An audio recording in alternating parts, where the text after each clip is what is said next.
Hello दोस्तों, एक बार फिर से आप सभी का हमारे YouTube चैनल पर स्वागत है। आज मैं इस वीडियो में आपको अधिगम पढ़ाऊंगा। इससे पहले मनोविज्ञान का मैंने फर्स्ट पार्ट यानी फर्स्ट चैप्टर पढ़ाया था। मनोविज्ञान का जन्म कैसे हुआ, मनोविज्ञान शब्द कहाँ से आया, विश्व में मनोविज्ञान कैसे फैला, पहली प्रयोगशाला कहाँ बनी, भारत में उसका विकास कैसे हुआ, संप्रदाय उसके कौन कौन से हैं। अगर ये वीडियो आपने नहीं देखी है सारी तो आपको डिस्क्रिप्शन बॉक्स में लिंक मिल जाएगा, इस वीडियो के नीचे लिखा होगा। और साथ में आपको अगर आप प्लेलिस्ट में चले जाएंगे तो वहाँ वीडियो मिल जाएगा। तो ये अधिगम के बारे में आज हम बात करेंगे। आज हम अधिगम को बताएंगे, अधिगम है क्या, इसकी विशेषताएं क्या हैं और उदाहरण क्या है इसके, और जो सिद्धांत है इसको हम अगले नेक्स्ट डे पढ़ाएंगे। अधिगम आप कह सकते हैं कि मनोविज्ञान का सार है। मनोविज्ञान का सार का मतलब दिल है। अगर इसको निकाल दिया जाए तो मनोविज्ञान का अस्तित्व लगभग समाप्त सा जैसा है। तो ये कह सकते हैं मनोविज्ञान का आधारशिला ये है। ये बहुत बहुत ही इंपॉर्टेंट चैप्टर है। और आपके एग्जाम में जो स्टेट का टेट होता है, सी टेट होता है और सुपर टेट होता है, उसमें लगभग 30 क्वेश्चन में से यहाँ से 7 से 8 क्वेश्चन आते हैं। इसलिए चैप्टर जो है एग्जाम की दृष्टि से इम्पोर्टेंट भी है। तो चलिए स्टार्ट करते हैं। सबसे पहले अधिगम। अधिगम होता क्या है? सामान्य भाषा में अधिगम का मतलब होता है सीखना, लर्न करना, कोई चीज़ याद कर लेना, उसे सीख जाना, उसे व्यवहार में ले आना, ये अधिगम होता है। लेकिन हम मनोवैज्ञानिक दृष्टिकोण से इसको देखेंगे। सबसे पहले देखते हैं, सामान्य अर्थ में व्यवहार में परिवर्तन को सीखना कहा जाता है। देखिए, सामान्य अर्थ में व्यवहार में जो परिवर्तन आ जाते हैं उसको हम सीखना कहते हैं। लेकिन कई बार ऐसा होता है कि वो किसी और कारण से आ जाते हैं। अगर व्यक्ति बीमार है, अगर व्यक्ति की बीमार है, कोई दवा ले रहा है, थकान है, कई बार ये चीज़ें लगातार होने से भी उसके व्यवहार में परिवर्तन आता है और चिड़चिड़ापन आ जाता है उसमें। इस तरह की चीज़ें कभी भी लर्निंग में नहीं आती, ये अधिगम में नहीं आती हैं। सामान्य अर्थ में जो हमारी परिभाषा बहुत अधूरी है, वो बहुत अधूरी है। हमें मनोवैज्ञानिक दृष्टिकोण की परिभाषा देखनी पड़ेगी। नेक्स्ट लिखा है, मनोविज्ञान में सीखने का उन्हीं परिवर्तनों से होता है जो अभ्यास, अनुभव के फल स्वरूप होता है। कहने का मतलब है, मनोविज्ञान में अधिगम की जो परिभाषा है वो ये है कि व्यक्ति जो भी उसमें जो अधिगम होता है, जो भी परिवर्तन आते हैं, वो क्या होते हैं, उसके निरंतर अभ्यास से और उसके अनुभव के बाद उसके व्यवहार में जो बदलाव आता है, जो परिवर्तन होते हैं, लगभग क्या होते हैं, अस्थायी होते हैं, अस्थायी परिवर्तन होते हैं। उसकी वजह वो क्या होता है, अधिगम होता है। तो हम सामान्य अर्थ में कहते हैं कि व्यवहार में बदलाव अधिगम होता है, लेकिन सच में क्या है, ये अभी परिभाषा अधूरी है। पूरी परिभाषा तो होगी जब अभ्यास और अनुभव के आधार पर उसके व्यवहार में परिवर्तन होगा, तो यह क्या हो जाएगा, अधिगम हो जाएगा। आगे कुछ विद्वानों की परिभाषा है, गेट्स, बहुत इंपॉर्टेंट है। टेट में कई बार पूछा गया है, सीधे सीधे स्टेटमेंट पूछ लिया गया है। अनुभव के द्वारा व्यवहार में होने वाले परिवर्तन को अधिगम कहते हैं। ऊपर वाली परिभाषा सेम है, लगभग बिल्कुल मिलती जुलती है। यानी कि जो आप व्यवहार में आसपास अपने देखते हैं, जो अनुभव करते हैं, महसूस करते हैं, उसके आधार पे आपके व्यवहार में जो बदलाव आ जाता है अस्थायी तौर पे, उसी को क्या कहते हैं, अधिगम कहते हैं। आगे प्रो एंड प्रो कहते हैं, सीखने के अंतर्गत आदतें, आपकी जो आदतें हैं, ज्ञान और व्यवहार को ग्रहण करना ही शामिल है। यानी कि जो आसपास का माहौल है, जहाँ पे आप हैं, वहाँ से आदतें और ज्ञान और जो वहाँ पे का व्यवहार है, वहाँ आपका व्यवहार जनरेट होता है, जो आप ग्रहण करते हैं, जो आप में शामिल होता है, उसको क्या कहते हैं, अधिगम कहते हैं। ये परिभाषा प्रो एंड प्रो की, ये भी परिभाषा पूछी गई है। परिभाषाएं अधिगम की बहुत सारी दी गई हैं, सारी परिभाषाएं लिख पाना मुश्किल नहीं है। साइकोलॉजी का नोट्स तैयार हो रहा है PDF का, अभी टाइम लगेगा उसमें वो सारी चीज़ें, परिभाषाएं वगैरह आपको डिटेल मिल जाएंगी। आ जाते हैं विशेषताओं पे। सीखना एक प्रक्रिया है। सीखना क्या है, एक प्रक्रिया है, परिणाम नहीं है। आप सीखते हैं, सीखते चलते रहते हैं, ये आपके प्रोसेस में रहता है। भाई एक दिन में कोई चीज़ सीख नहीं सकता है, उसको समय लगता है, प्रक्रिया में चलता है। आपको गिनती पढ़नी है, गिनती सीखना है एक छोटे से बच्चे को, ऐसा नहीं वो एक बार पढ़ा पूरी गिनती सीख गया। वो एक प्रक्रिया है, धीरे धीरे चलता रहेगा और एक समय आएगा, क्या हो जाएगा, वो सीख जाएगा। तो क्या है, सीखना एक प्रक्रिया है। यह लगातार चलने वाली प्रक्रिया है। देखिए, जीवन पर्यंत चलती है, पूरा जीवन चलती है। यह प्रक्रिया क्या होती है, पूरा जीवन चलती रहती है। कोई भी ऐसा व्यक्ति नहीं है दुनिया में जो ये कह सकता है कि मैं पूर्ण हूँ, मुझे अब कुछ सीखने की जरूरत नहीं है। व्यक्ति जब से पैदा होता है और अपने मरते दम तक वो कुछ न कुछ सीखता रहता है, चाहे मनुष्य से सीखे, चाहे प्रकृति से सीखे, चाहे, लेकिन वो सीखता रहता है। यानी कि सीखना क्या है, जीवन पर्यंत प्रक्रिया चलने वाली है। यानी कि सीखना लगातार चलती रहती है और ये पूरा जीवन चलती है। अधिगम व्यवहार में परिवर्तन है। परिभाषा में हमने बता दिया था, जब कोई लर्निंग होती है आपको, आपके व्यवहार में बदलाव आ जाता है। हम एक उदाहरण ले लेते हैं अपने घर में। सबसे अच्छा उदाहरण है कि हम धार्मिक चीज़ों का। हर कोई व्यक्ति किसी न किसी धार्मिक परिवार में पैदा हुआ है। यानी कि वो या तो हिंदू है, या मुस्लिम है, या सिख है, या ईसाई है, जो भारत में धर्म पाए जाते हैं। तो वो क्या होता है, वो जानता नहीं लेकिन उसके व्यवहार में परिवर्तन होता जाता है। एक छोटा सा बच्चा मुस्लिम परिवार में, हिंदू परिवार में जन्म लेता है और अपने माता पिता, अपने भाई बहन को अजान पढ़ते हुए, पूजा करते हुए देखता है। जब वो चीज़ें देखता है तो वैसा नहीं उसको बहुत सिखाया जाता है कि नहीं बेटा ये करो, वो चीज़ें देखने के बाद वो कॉपी करता है। वो ये भी नहीं जानते हैं कि माँ बाप की ये अधिगम हो रहा है बच्चे में, लेकिन ऐसी चीज़ें चलते चलते उसमें क्या होती हैं, एकदम व्यवहार से बदलाव हो जाता है। तो दोनों बच्चे बैठे रहेंगे तो आप उनको देख कर, उनसे बात करके ये समझ जाएंगे कि एक मुस्लिम का बच्चा है, एक हिंदू का बच्चा है।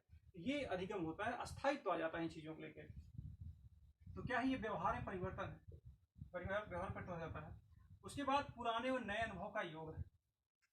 देखिए पुराने और नए अनुभव का योग कैसे है। सपोज करिए आप साइकिल चलाना सीख गए, अब आपको मोटरसाइकिल चलानी है।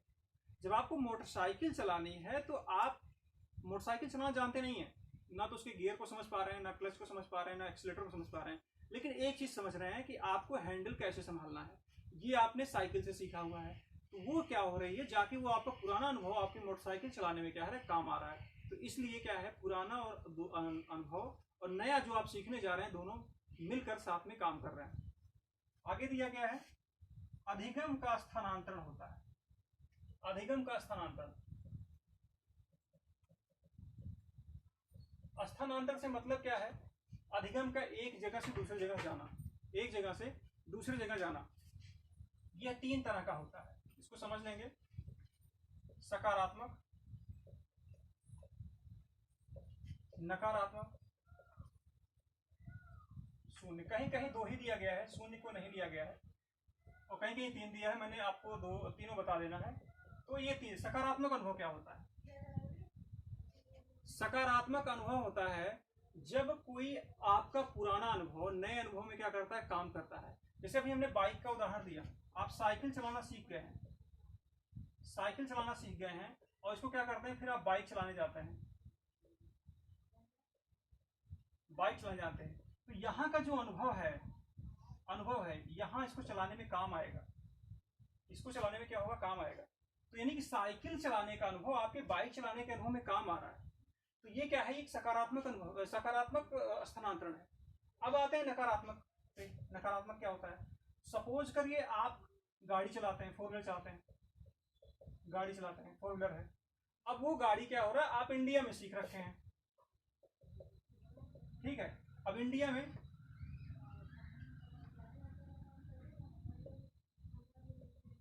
में आप सीख रखे हैं। अब इस गाड़ी को आपको जाके क्या करना है, अमेरिका में आप चले गए। जब अमेरिका में आप चले गए, अमेरिका में आप जाते हैं, तो जो इंडिया में अपने गाड़ी चलाना सीखा था कि आपकी जो सीट है, यानी कि ड्राइवर की सीट किधर है, दाहिने साइड है, किधर है, दाहिने साइड है।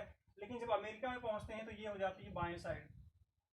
चीजें एक हैं, आपको मोटर कार ही चलानी है, लेकिन जैसे ही स्टीयरिंग की दिशा बदलती है, आपका अनुभव क्या हो जाता है, नकारात्मक हो जाता है, क्योंकि आप गाड़ी सही से ड्राइव नहीं कर पाते हैं। दूसरा उदाहरण ले लेते हैं, अगर नहीं समझ में आया एक और उदाहरण लेते हैं। मान लीजिए आप एक टाइपराइटर हैं, आप एक टाइपराइटर हैं, आप एक टाइपराइटर हैं और आप इंग्लिश में टाइप करते हैं, इंग्लिश में टाइप करते हैं। अब सपोज करिए आप कहीं गए, आपको इंग्लिश की टाइपिंग ना देकर, टाइपिंग जानते हैं, जैसे ये गाड़ी चलाना जानता है, लेकिन गाड़ी को जब चलाने के लिए कहीं और भेज दिया गया तो उसकी कंडीशन अलग थी। आप यहाँ टाइपिंग जानते हैं, अब जैसे वहां पे गए टाइपिंग के लिए आपको बोला गया, लेकिन हिंदी बोल दिया गया, आपसे कहा गया कि आप हिंदी में टाइप करिए। अब आपने हिंदी तो सीखा ही नहीं। आपका जो अधिगम है, अधिगम का स्थानांतरण यहाँ नकारात्मक हो गया। जो चीज आपने, आप कीबोर्ड का सारा ज्ञान है, लेकिन कीबोर्ड के अंतर्गत जो अक्षर है उनका ज्ञान ही नहीं है हिंदी के, तो इसलिए ये स्थानांतरण क्या हो गया, नकारात्मक हो गया। उम्मीद करते हैं आप समझ गए होंगे अधिगम स्थानांतरण। अब आ जाता है शून्य। क्या होता है, जब ये दोनों चीजें नहीं होती, जब ये दोनों चीजें नहीं होती हैं। जैसे मान लीजिए आप कार चलाना सीख गए हैं, अब आपको कहीं बाहर जाना है तो आपको दे दिया गया, आपको कोई मशीन दे दी गई, कोई ऐसी मशीन दे दी गई, सिलाई मशीन दे दी गई, या ऐसी मशीन दे दी गई जिससे उससे संबंध ही नहीं है। तो ये जो आपका कार चलाने का अनुभव है वहां से कोई रिलेशन ही नहीं रखता है, इसलिए ये क्या कहा जाता है, शून्य स्थानांतरण। उम्मीद करते हैं चीज समझ गए होंगे आप। ये शून्य स्थानांतरण हो गया। आगे है अधिगम उद्देश्यपूर्ण प्रक्रिया है। अधिगम क्या है, उद्देश्यपूर्ण प्रक्रिया है। अब एक चीज देखिए, अधिगम बगैर उद्देश्य के नहीं होता है। कोई भी काम करते हैं, जैसे आप बच्चे को शिक्षा देते हैं तो उसका एक उद्देश्य होता है। बच्चा गिनती सीखता है, लर्न करता है, तो गिनती सीख जाने का उसके पास लक्ष्य होता है। गाड़ी चलाना सीख जाते हैं तो गाड़ी चलाना सीख जाते हैं, गाड़ी चलाना सीखना आपका उद्देश्य होता है, साइकिल चलाना सीखना आपका उद्देश्य होता है। अगर ये उद्देश्य नहीं पूरा होता है तो अधिगम की प्रक्रिया अधूरी रह जाती है, यानी कि वो अधिगम नहीं कहा जाएगा। एक चीज जान लीजिए, जिस काम के लिए आप अधिगम कर रहे हैं अगर वो नहीं पूरा होता है तो वो प्रक्रिया अधूरी रहती है, तो वो अधिगम नहीं माना जाएगा। अब दूसरी चीज आती है, अधिगम के साथ साथ अक्सर आ जाता है कौशल। कौशल आ जाता है, ठीक है। हम समझते हैं तमाम सारी सरकार योजनाएं चलाती है, स्किल इंडिया, दुनिया भर की चीजें। स्किल अंग्रेजी में क्या कहते हैं, स्किल कहते हैं और इसे कहते हैं लर्निंग, ठीक है। अब स्किल क्या होती है, अधिगम क्या होता है? देखिए एक चीज ध्यान से समझिएगा, बहुत जरूरी है, इसमें फर्क जो है, सबसे पहली चीज तो है कि अधिगम जो है क्या होता है, अस्थाई होता है। कैसे होता है ये मैं बता दिया हूं, और ये अस्थाई होता है। अब क्यों ये अस्थाई होता है? ये अस्थाई होता है, आप कार चलाना सीख रहे हैं और कार चलाना सीख जाते हैं, ये अधिगम हो गया आपका। कार चलाना अधिगम हो गया। कार बहुत अच्छी चलाते हैं, वेल स्किल्ड, बहुत अच्छा, बहुत साफ चलाते हैं, बहुत ही अच्छी चलाते हैं, ये अधिगम हो गया। बहुत अच्छा चलाते हैं, ये क्या हो गया, कौशल हो गया। अधिगम हो गया, चलाना सीख गया, और ये बहुत अच्छा चलाते हैं, ये आपका कौशल हो गया। अब एक चीज देखिए, अस्थाई कैसे है। कार चलाना आप सीख गए, कार चला रहे हैं, अगर आप 10 साल 20 साल कार चलाना छोड़ देंगे, अपनी वृद्धावस्था में भी आपको स्टीयरिंग दी जाएगी, हो सकता है आप अच्छा ड्राइव ना कर पाए लेकिन चला ले जाएंगे, ठीक है। लेकिन अच्छा चलाना, आप 20 साल गाड़ी चलाना छोड़ देंगे, नहीं चला पाएंगे। यानी कि आपकी स्किल क्या होती है, लगातार प्रोसेस में रहने पे अच्छी होती है। आप छोड़ देंगे, स्किल क्या हो जाएगी, भूल जाएगी। इस आधार पे क्या है, कौशल अधिगम में अंतर ये है कि अधिगम क्या है, अस्थाई है, कौशल क्या है, अस्थाई नहीं है। क्या है, अस्थाई नहीं है। तो ये चीजें हमें लगता है आप समझ गए होंगे।